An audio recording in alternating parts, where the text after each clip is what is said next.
Bonjour et bienvenue dans la correction de l'exercice 5 du classeur SUMSI-NBC.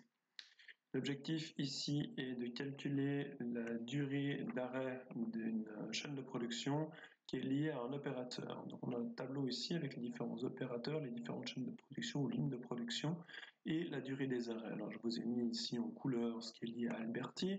On voit que Alberti il est responsable pour 9,5 heures d'arrêt et 12 heures d'arrêt ici.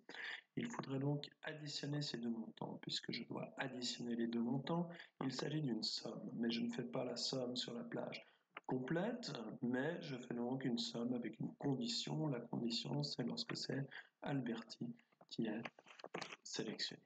Alors, je vais prendre ma formule, je vais juste agrandir un tout petit peu ici la cellule, égale somme si, ouvrir la parenthèse, la plage dans laquelle je vais trouver le critère. La plage, c'est celle-ci dans laquelle j'ai des chances de trouver Alberti. Il faut effectivement que dans cette plage, je puisse trouver mon critère qui est Alberti. Et la plage sur laquelle je veux faire l'addition, c'est celle-ci. Voilà pour ce qu'il en est de ma formule. Maintenant, je vais réfléchir un tout petit peu avec vous aux éléments que je vais bloquer. Alors, premier élément qui constitue en fait la plage des opérateurs, je vais pouvoir la bloquer puisque je vais tirer vers le bas. Mais je vais regarder aussi ce qui se passe pour l'élément suivant, parce que pour l'élément suivant, eh bien, c'est le coût des arrêts. Le coût des arrêts, je constate qu'il est juste ici. Alors je vais de nouveau devoir faire un SUMSI par rapport à cette plage-là pour retrouver le critère. Donc la plage qui est ici, c'est la même. Je peux entièrement la bloquer, tant si je tire vers le bas que si je tire vers la droite. Donc je la bloque complètement. Le G6 qui est mon critère, Alberti, quand je vais vouloir tirer la formule vers le bas, eh bien je veux que le G6 devienne un G7, donc le 6 ne doit pas être bloqué, aucun souci. Par contre, quand je vais tirer cette formule-là vers la droite, je souhaite que le G reste G. Effectivement, je ne veux pas que la cellule rouge ici se déplace à droite, donc il faut que je bloque la colonne, à savoir le G.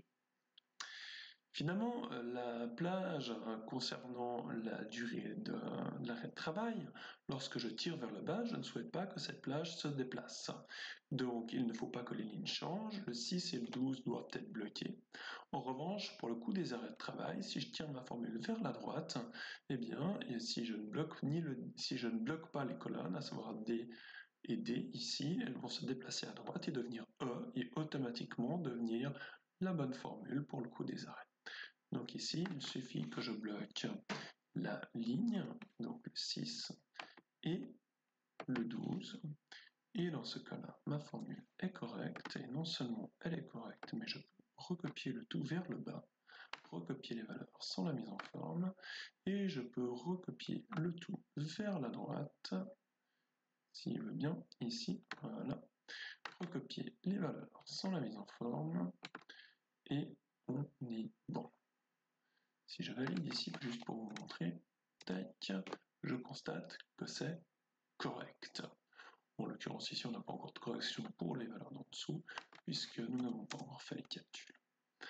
Alors, pour la situation en dessous, il s'agit cette fois de tester par rapport à la ligne de production.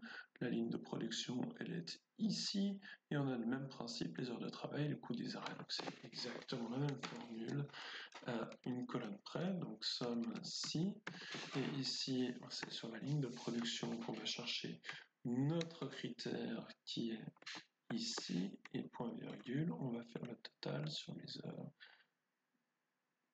heures d'arrêt. Je ferme la parenthèse.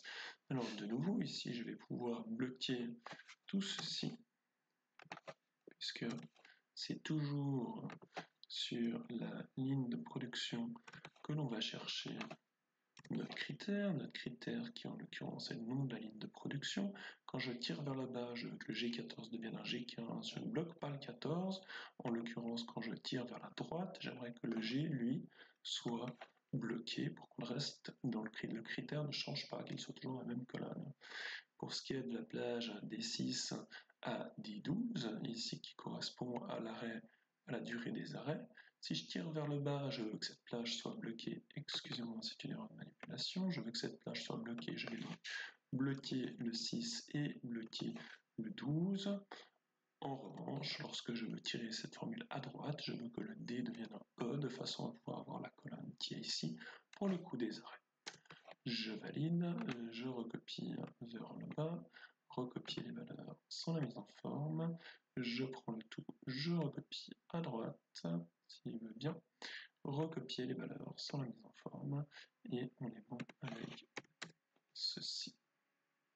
Je vous montre encore rapidement la formule si vous le souhaitez. Voilà ce qu'il en était pour cet exercice 5.